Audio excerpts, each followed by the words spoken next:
വിദ്യാർത്ഥികളെ, ഇന്ന് നമ്മൾ 5ാം ക്ലാസ്സിന്റെ ആനുവൽ എക്സാം, അതായത് വാർഷിക പരീക്ഷയുമായി ബന്ധപ്പെട്ട അടിസ്ഥാന പാഠാവലിയുടെ ഒരു മോഡൽ ക്വസ്റ്റ്യൻ പേപ്പറും അതിന്റെ ആൻസർ കീയുമാണ് ഡിസ്കസ് ചെയ്യുന്നത്. മക്കൾ ആദ്യമായി ചാനൽ കാണുകയാണെങ്കിൽ ചാനൽ ഒന്ന് സബ്സ്ക്രൈബ് ചെയ്യണേ. അപ്പോൾ നമുക്ക് വീഡിയോയിലേക്ക് നടക്കാം. നോക്കൂ, ഫസ്റ്റ് പ്രവർത്തനം ജീവചരിത്ര കുറിപ്പ് എഴുതാനാണ്. സൂചനകൾ വികസിപ്പിച്ച് ജീവചരിത്രക്കുറിപ്പ് തയ്യാറാക്കുക എന്നാണ് പറഞ്ഞിരിക്കുന്നത്. എന്തൊക്കെ സൂചനകൾ തന്നിരിക്കുന്നത്? ONV കുറുപ്പ് 1931 മെയ് 27 ജനനം, കൊല്ലം ജില്ലയിലെ ചവറയിൽ കോളേജ് അധ്യാപകൻ, മാറ്റുവിൻ ചട്ടങ്ങളെ, ദാഹിക്കുന്ന പാനപാത്രം, നീലക്കണ്ണുകൾ, മയിൽപീലി, അക്ഷരം, ഭൂമിക്കൊരു ചരമഗീതം, ഉപ്പ്, ഉജ്ജയിനി, തോന്നിയ അക്ഷരങ്ങൾ തുടങ്ങി കൃതികൾ ചലച്ചിത്ര ഗാനങ്ങളും നാടക ഗാനങ്ങളും രചിച്ചിട്ടുണ്ട്. ജ്ഞാനപീഠ പുരസ്കാരം, പത്മശ്രീ പുരസ്കാരം, കേന്ദ്ര സാഹിത്യ അക്കാദമി അവാർഡുകൾ തുടങ്ങി ഒട്ടേറെ അവാർഡുകൾ 2016 ഫെബ്രുവരി 16 അന്തരിച്ചു. അപ്പൊ നമുക്ക് എങ്ങനെ എഴുതാവുന്നേ? ആദ്യം തന്നെ ആളുടെ പേര് ഒരു ഹെഡിങ് ആയിട്ട് കൊടുക്കുക. ആരാണ്? ONV കുറുപ്പ്. എന്നിട്ട് എങ്ങനെ എഴുതുന്നത്? 1931 മെയ് 27 കൊല്ലം ജില്ലയിലെ ചവറ എന്ന ഗ്രാമത്തിലാണ് ONV കുറുപ്പ് ജനിച്ചത്. കേരളത്തിലെ വിവിധ കോളേജുകളിൽ അദ്ദേഹം അധ്യാപകനായി ജോലി നോക്കിയിരുന്നു. മലയാള കവിതകൾ, ചലച്ചിത്ര ഗാനങ്ങൾ തുടങ്ങിയ ഒട്ടേറെ രചനകൾ അദ്ദേഹത്തിൻ്റെതായിട്ടുണ്ട്. മാറ്റുവിൻ ചട്ടങ്ങളെ, ദാഹിക്കുന്ന പാനപാത്രം, നീലക്കണ്ണുകൾ, മയിൽപീലി, അക്ഷരം, ഉജ്ജയിനി, ഭൂമിക്കൊരു ചരമഗീതം, ഉപ്പ്, തോന്നിയ അക്ഷരങ്ങൾ എന്നിവ പ്രധാന കവിതാ സമാഹാരങ്ങളാണ്. ഒട്ടേറെ നാടക ചലച്ചിത്ര ഗാനങ്ങൾ രചിച്ചിട്ടുണ്ട്. ജ്ഞാനപീഠ പുരസ്കാരം, പത്മശ്രീ പുരസ്കാരം, കേന്ദ്ര സാഹിത്യ അക്കാദമി അവാർഡുകൾ എന്നിവ ലഭിച്ചിട്ടുണ്ട്. 2016 ഫെബ്രുവരി 16 അന്തരിച്ചു. അപ്പൊ ഇത്രയും പറഞ്ഞ് അതെല്ലാം കൂട്ടിച്ചേർത്ത് നല്ല ഭംഗിയിൽ ആശയപരമായി നല്ല ആശയത്തോടു കൂടി അദ്ദേഹത്തിന്റെ പ്രൊഫൈൽ, അതായത് അദ്ദേഹത്തിന്റെ ജീവചരിത്രക്കുറിപ്പ് എഴുതാനാണ് പറഞ്ഞിരിക്കുന്നത്. ONV കുറിപ്പിന് എപ്പോഴും ആരുടെയാണോ നമ്മൾ ജീവചരിത്രക്കുറിപ്പ് എഴുതുന്നത് അവരുടെ പേര് ഹെഡിങ് പോലെ കൊടുത്തിരിക്കണം. അടുത്തത് പ്രവർത്തനം 2, പഴഞ്ചൊൽ വ്യാഖ്യാനമാണ് പറഞ്ഞിരിക്കുന്നത്. ഒന്നാമത്തത് നോക്കൂ, പാലം കുലുങ്ങിയാലും കേളൻ കുലുങ്ങില്ല. പാലം കുലുങ്ങിയാലും കേളൻ കുലുങ്ങില്ല എന്നതുകൊണ്ട് ഉദ്ദേശിക്കുന്നത് എന്താണ്? മറ്റുള്ളവർ പിന്തിരിപ്പിക്കാൻ ശ്രമിച്ചാലും ചെയ്ത ജോലി പൂർത്തിയാക്കുക തന്നെ ചെയ്യും. മുമ്പോട്ട് വച്ചക്കാൽ പിന്നോട്ടില്ല എന്നർത്ഥം. അതായത് എന്തൊക്കെ സംഭവിച്ചാലും നമ്മൾ ചെയ്യേണ്ട കാര്യം നമ്മൾ എന്ത് ചെയ്യണം? ചെയ്തിരിക്കും. ആര് പിന്തിരിപ്പിക്കാൻ ശ്രമിച്ചാലും അത് പിന്തിരിയില്ല, പൂർത്തിയാക്കുക തന്നെ ചെയ്യും. മുന്നോട്ട് വെച്ചക്കാല് പിന്നോട്ടില്ല എന്ന ആശയമാണ് ഇതിൽ സൂചിപ്പിക്കുന്നത്. രണ്ടാമത്തെ, ഒരുമ തന്നെ പെരുമ. കേൾക്കുമ്പോൾ തന്നെ നമുക്കറിയാം, ഒത്തുപിടിച്ചാൽ മലയും പോരും എന്ന് പറയാറില്ലേ? അതുപോലെ ഒത്തുചേരൽ ജനങ്ങളുടെ ശ്രദ്ധ ആകർഷിക്കും. ഒരുമയോടെ പ്രവർത്തിച്ചാൽ ഏത് ജോലിയും വിജയിപ്പിക്കാൻ വേണ്ടിയിട്ട് കഴിയും. അപ്പൊ പലതുള്ളി പെരുവെള്ളം എന്ന് പറയുന്ന പോലെ ഒരുമിച്ച് നിന്നാലാണ് പെരുമ ഉണ്ടാവുക. അപ്പൊ അതാണ്. മൂന്നാമത്തെ, നിത്യാഭ്യാസി ആനയെ എടുക്കും. നിത്യാഭ്യാസി ആനയെ എടുക്കുക, അതായത് സ്ഥിരമായി ചെയ്താൽ നമ്മൾ ട്രെയിനിങ്, നമുക്ക് എക്സ്പീരിയൻസ് ഉണ്ടെങ്കിൽ നമുക്ക് എല്ലാ കാര്യവും പെട്ടെന്ന് തന്നെ ചെയ്യാൻ പറ്റും നമ്മൾ പറയില്ലേ? അപ്പൊ നിത്യാഭ്യാസി ആനയെ എടുക്കും എന്ന് പറഞ്ഞാൽ നിത്യവും ശ്രമിച്ചാൽ ഏത് പ്രയാസമേറിയ ജോലിയും നിസ്സാരമായി പൂർത്തിയാക്കാൻ കഴിയും. നമ്മൾ പറയില്ലേ, എന്നും പഠിച്ചു കഴിഞ്ഞാൽ പരീക്ഷയുടെ സമയമാകുമ്പോൾ നമുക്ക് എന്താണ് ഭാരം കുറയും അല്ലെ? എല്ലാ ദിവസവും ഇരുന്ന് പഠിച്ചത് കൊണ്ട് തന്നെ ലാസ്റ്റ് ആകുമ്പോൾ നമുക്ക് അധികം പഠിക്കാനുണ്ടാവില്ല എന്ന് പറഞ്ഞ പോലെ എന്നും ശ്രമിച്ചു കഴിഞ്ഞു കഴിഞ്ഞാൽ, അല്ലെങ്കിൽ നിത്യവും ശ്രമിച്ചാൽ നമ്മുടെ ഏത് ജോലിയും, ഭാരമുള്ള ഏത് ജോലിയും നമുക്ക് നിസ്സാരമായിട്ട് പൂർത്തിയാക്കാൻ വേണ്ടി കഴിയും എന്നാണ്. ഇങ്ങനെ പഴഞ്ചൊല്ലുകളുടെ ആശയങ്ങൾ എഴുതാൻ പറഞ്ഞ്, പൊരുൾ എഴുതാൻ പറഞ്ഞ് തരാം. ബി ക്വസ്റ്റ്യൻ, ഒന്നല്ലൊരു കോടി മാവേലിമാർ എന്ന കവിത എഴുതിയതാര്? ആരാ എഴുതിയത്? ഒന്നല്ലൊരു കോടി മാവേലിമാർ എന്ന കവിത എഴുതിയത് ആരാണെന്നാണ് ചോദിച്ചിരിക്കുന്നത്. ആരാണ്? സുഗതകുമാരി, ONV, ഏഴാഞ്ചേരി രാമചന്ദ്രൻ. ആരാണ്? ഏഴാച്ചേരി രാമചന്ദ്രൻ. ആരാണ്? ഏഴാച്ചേരി രാമചന്ദ്രൻ. ഒന്നല്ലൊരു കോടി എന്ന കവിത എഴുതിയത് ഏഴാച്ചേരി രാമചന്ദ്രനാണ്. പ്രവർത്തനം 3 നോക്കൂ, വായിക്കാം എഴുതാം. പൂന്തോട്ടം. ഓരോ മലരും വിരിഞ്ഞു നിന്നു, ശലഭങ്ങളെല്ലാം പറന്നു വന്നു. ചെമ്പകം, പൂമുല്ല, ചെടിച്ചെടികളും ചിട്ടിച്ചെടികളും തെച്ചിയും പിച്ചിയും പൂത്തുലഞ്ഞു. വണ്ടുകൾ ആനന്ദപ്പാട്ടും പാടി ചെമ്പകപ്പൂവിലിരുന്നു കൊണ്ട് പൂത്തുമ്പി പാറി പാറി പറന്നു വന്നു. പൂന്തേൻ കുടിച്ചു രസിച്ചു നിന്നു. കാർതെന്നൽ അങ്ങിങ്ങു വീശിയപ്പോൾ പൂവുകൾ ആനന്ദ നൃത്തമാടി. പക്ഷികൾ ആഹ്ലാദിപ്പാട്ടുപാടി. മയിലുകൾ സന്തോഷ നൃത്തമാടി. കുട്ടികൾ പാടിക്കളിച്ചിടുന്ന പൂന്തോട്ടം എന്തൊരു ഭംഗിയാണ്. ഗോവിന്ദ് വിയുടെ ഒരു കവിതയാണ് തന്നിരിക്കുന്നത്. ഈ കവിത വായിച്ചിട്ട് താഴെ തന്നിരിക്കുന്ന ക്വസ്റ്റ്യൻസിൽ ഉത്തരം എഴുതാനാണ് നിങ്ങളോട് പറയുന്നത്. അപ്പോൾ ഒന്നെങ്കിൽ ഇതുപോലൊരു പാരഗ്രാഫോ എന്തെങ്കിലും തന്നിട്ട് ക്വസ്റ്റ്യൻസ് ചോദിക്കും, അല്ലെങ്കിൽ ഇതുപോലൊരു കവിത തന്നിട്ട് ക്വസ്റ്റ്യൻസ് ചോദിക്കും കേട്ടോ മക്കളെ. അപ്പൊ അതിനുള്ള ഉത്തരം അതിൽ നിന്ന് തന്നെ നിങ്ങൾക്ക് കണ്ടെത്താൻ കഴിയുന്നതാണ്. നോക്കൂ, എവിടെയാണ് മലരുകൾ വിരിഞ്ഞു നിന്നത്? മലരുകൾ എവിടെ വിരിഞ്ഞു നിന്നത്? ഇതിൽ പറയുന്നുണ്ട്, ഓരോ മലരും വിരിഞ്ഞു നിന്നു, ശലഭങ്ങളെല്ലാം പറന്നു വന്നു, ചെമ്പകം പൂമുല്ല ചെട്ടിച്ചെടികളും തെച്ചിയും പിച്ചിയും പൂത്തുലഞ്ഞു. അപ്പൊ ഇതൊക്കെ ഉള്ള സ്ഥലം ഏതാണ്? ആകാശത്താണോ? അല്ല.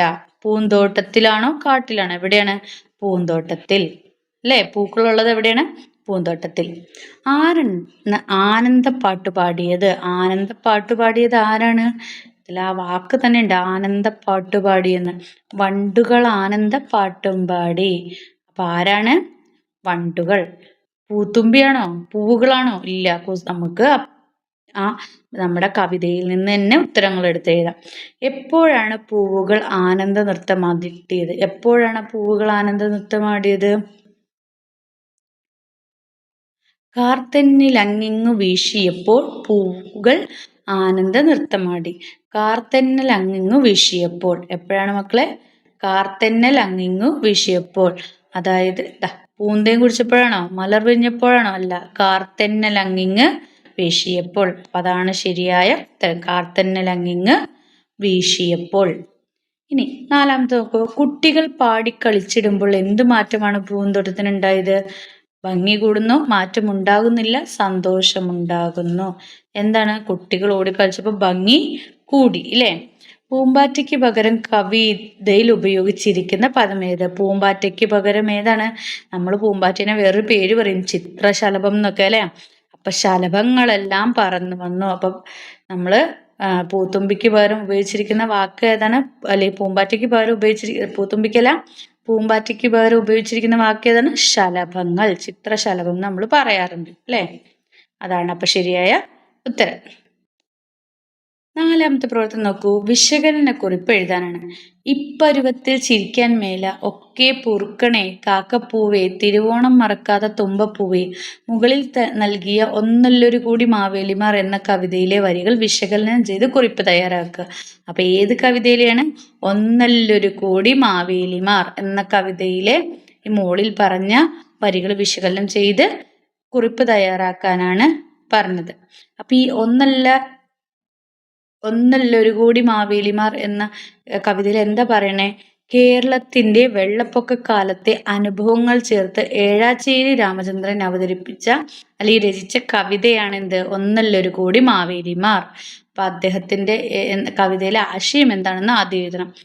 ആയിരം ആയിരം മാവേലിമാർ കേരളത്തിൽ ജന്മം കൊണ്ട മനോഹരമായ കാര്യമാണ് കവി നമ്മോട് പറയുന്നത്. ദുരിതത്തിൽപ്പെട്ടവരെ സഹായിക്കാൻ കേരളം ഒന്നാകെ മുന്നോട്ട് വന്ന കാര്യം കവി എടുത്ത് പറയുന്നു. ഈ പ്രളയ ദുരിതത്തിൽ നമുക്ക് പ്രിയപ്പെട്ടവരായ ചിലരുടെ എല്ലാം ജീവൻ നഷ്ടപ്പെട്ടിരുന്നു. പല ജീവജാലങ്ങളുടെയും ജീവൻ പ്രളയമെടുത്തു. ഈ സമയത്ത് ചിരിക്കാൻ ഞങ്ങളെ കൊണ്ടാവില്ല എന്നാണ് ആ ദുഃഖ സമയത്തെക്കുറിച്ച് കവി പറയുന്നത്. അപ്പൊ തിരുവോണം വരുന്ന നേരമാണ്. പൂക്കളായ കാക്കപ്പൂവും തുമ്പപ്പൂവും ഞങ്ങളോട് ക്ഷമിക്കണം. ഈ നേരത്ത് തിരുവോണം ആഘോഷിക്കാൻ ഞങ്ങളെ കൊണ്ടാവില്ല എന്നും പറയുന്നു. പ്രളയം ദുരിതം വിധിച്ച ഓണക്കാലത്ത് മലയാളികളെല്ലാം മറന്ന് ദുരിതബാധിതർക്ക് സഹായം എത്തിക്കുന്ന തിരക്കിലായിരുന്നു. അവരെ ദുരിതത്തിൽ നിന്നും കരക്കയറ്റുന്ന പ്രവർത്തനം നടന്നതിനാൽ പലരും പൂക്കളങ്ങൾ ഇടാൻ മറന്നുപോയിരുന്നു. അതുകൊണ്ടാണ് ഓണപ്പൂക്കളോട് കവി ക്ഷമ ചോദിക്കുന്നത്. അപ്പൊ ഓണക്കാലത്തായിരുന്നു പ്രളയം ഉണ്ടായത്, അല്ലേ? അതുകൊണ്ട് നമ്മൾ എന്ത് ചെയ്തു? ഓണമൊന്നും ആഘോഷിച്ചില്ല. അപ്പൊ അങ്ങനെ ആഘോഷിക്കാൻ പറ്റാത്തില്ല, ഓണപ്പൂക്കൾ ഇടാൻ പറ്റാത്തതിനൊക്കെ ഓണപ്പൂക്കളോട് ക്ഷമ ചോദിക്കുകയും ആ സമയത്ത് ഒരു ഒത്തൊരുമയും ഒക്കെയാണ് ഇതിൽ പറയുന്നത്. പ്രവർത്തനം 5. കത്തെഴുതാനാണ് പറയുന്നത്. എരുതിയിലുയിരോടെ എന്ന കഥയിൽ കടുത്ത വേദനയോടെ നിലത്ത് വീണ സൈക്കിയെ കുളിർജലം തളിച്ചു ഉണർത്തിയ കഥ എല്ലാവരും വായിച്ചല്ലോ. 6ാം ക്ലാസ്സിൽ പഠിക്കുന്ന നിങ്ങളുടെ സുഹൃത്തിന് ഈ കഥയെക്കുറിച്ച് ഒരു കത്ത് തയ്യാറാക്കുക. നിങ്ങൾ പഠിച്ച നിങ്ങളുടെ എരുതിയിൽ ഉയിരോടെ എന്ന സൈക്കയുടെ അതിലെ കഥാപാത്രമാണ് സൈക്യ അല്ലേ. അപ്പോൾ അതിനെക്കുറിച്ച് നിങ്ങൾ ആ വായിച്ച കഥയെക്കുറിച്ച് നിങ്ങളുടെ സുഹൃത്തിന് ഒരു ലെറ്റർ എഴുതാനാണ് പറഞ്ഞിരിക്കുന്നത്. കത്തെഴുതാൻ. അപ്പോൾ നമ്മൾ കത്തെഴുതുമ്പോൾ സ്ഥലവും തീയതി എഴുതുക. പ്രിയപ്പെട്ടവനെ നിങ്ങളുടെ കൂട്ടുകാരുടെ പേര് എഴുതുക. എന്നിട്ട് എന്താണ് ആ കഥയിൽ നിങ്ങൾ എന്തൊക്കെയാണ് കണ്ടത്, കേട്ടത്, പഠിച്ചത്, അറിഞ്ഞത്, ആരുടെ കഥയാണിത്, എല്ലാ വിവരങ്ങളും ഇതിനകത്ത് ഉൾപ്പെടുത്തി ആ കഥ നിങ്ങൾക്ക് എന്തുകൊണ്ടാണ് ഇഷ്ടപ്പെട്ടെ എന്നൊക്കെ പറഞ്ഞ് ഒരു കത്ത് എഴുതാനാണ് പറയുന്നത്. അതിൻ്റെ മോഡൽ ഞാനിവിടെ കാണിച്ചു തരാം. എൻ്റെ മലയാളം പുസ്തകത്തിൽ ഫാദർ സെഡ് എം മുഴൂർ പുനരാഖ്യാനം നടത്തിയ ഗ്രീക്ക് പുരാണ കഥാസാഗരത്തിലെ എരുതിയിലുയിരോടെ എന്ന കഥ പഠിക്കാനുണ്ട്. ഗ്രീക്ക് പുരാണ കഥ എനിക്ക് ഏറെ ഇഷ്ടപ്പെട്ടു. ആ കഥയെക്കുറിച്ച് നിന്നോട് പറയാനാണ് ഞാൻ ഈ കത്ത് എഴുതുന്നത്. എഴുത്. എന്നിട്ട് എന്താ പറയുക? സൈക്കയാണ് കഥയിലെ നായിക. അവൾക്ക് ആരുമില്ല. ഈ സങ്കടം ഈറോസ് ദേവനെ അറിയിക്കണം. ഈറോസ് ദേവൻ അമ്മയായ അഫ്രോഡിറ്റിയുടെ അടുത്താണ്. ഈറോസ് വിളക്കിലെ എണ്ണ വീണതിനാൽ തോൾ പൊള്ളി വേദനിച്ച് കിടക്കുകയാണ് എന്ന് ഡിമിറ്റർ ദേവത അറിയിച്ചു. എന്ത് ചെയ്യണം എന്ന് ചോദിച്ചപ്പോൾ അഫ്രോഡിറ്റി ദേവതയെ പാപപരിഹാരം ചെയ്ത് പ്രസാദിപ്പിക്കാൻ ആവശ്യപ്പെട്ടു. സൈക്കെ അഫ്രോഡിറ്റി ദേവിയോട് മാപ്പ് അപേക്ഷിച്ചു. ദേവി അവളോട് ധാന്യക്കൂമ്പാരത്തിലെ നെല്ലും ഗോതമ്പും അമരപ്പയറും സന്ധ്യയ്ക്ക് മുമ്പ് വേർതിരിക്കാൻ ആവശ്യപ്പെട്ടു. ഇല്ലെങ്കിൽ കടുത്ത ശിക്ഷ കിട്ടുമെന്നും അറിയിച്ചു. ഇനി ഈ ജോലി ചെയ്തു തീർക്കാൻ കഴിയില്ലെന്ന് മനസ്സിലാക്കി അവൾ അവിടെ ഇരുന്ന് പൊട്ടി കരഞ്ഞു. ഒരു കൂട്ടം ഉറുമ്പുകൾ അവളെ സഹായിച്ചു. അവർ അവളുടെ ജോലി ചെയ്തു തീർത്തു. പണി തീർത്തത് കണ്ട് ദേവി വിസ്മയിച്ചു. അവൾക്ക് അടുത്ത പണി നൽകി. മലമടക്കുകളിൽ നിന്ന് കുത്തിയൊഴുകുന്ന മഞ്ഞുകട്ട പോലെ തണുത്തുറന്ന ജലം പളങ്കുപാത്രത്തിൽ ശേഖരിക്കാൻ ആവശ്യപ്പെട്ടു. വന്യമൃഗങ്ങൾ നിറഞ്ഞ വലിയ മലമുകളിലേക്ക് പോകാൻ അവൾക്കായില്ല.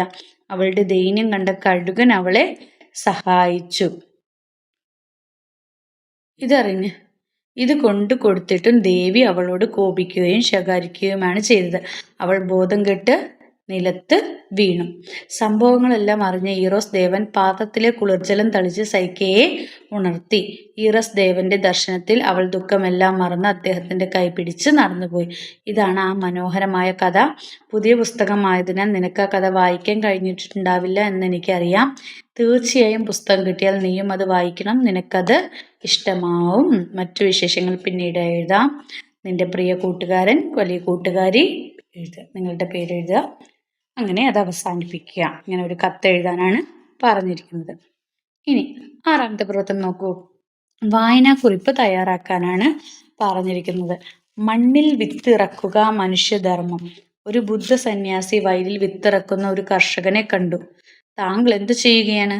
ഞാൻ വിത്ത് വിതയ്ക്കുകയാണ്. വിത്ത് വിതച്ചിട്ട് എന്ത് ചെയ്യും? വിത്ത് മുളയ്ക്കുന്നത് മുതൽ കൊയ്യുന്നത് വരെ വിത്തും മണ്ണും ശ്രദ്ധാപൂർവം പരിചരിക്കും. വിള കൊയ്തിട്ടോ വീണ്ടും വിത്ത് ശേഖരിക്കും. എന്നിട്ടോ വീണ്ടും മണ്ണൊരുക്കി വിത്ത് വിതയ്ക്കും. അപ്പോൾ ഭക്ഷണത്തിന് വേണ്ടിയല്ലേ കൃഷി ഇറക്കുന്നത്? അല്ല, മണ്ണിൽ വീണ്ടും വീണ്ടും വിത്തിറക്കുക എന്നാണ് പ്രധാനം. ഭക്ഷണം പിന്നീടേ വരുന്നുള്ളൂ. തായ് നാടോടിക്കഥ. എന്താണ് തായ് നാടോടിക്കഥ?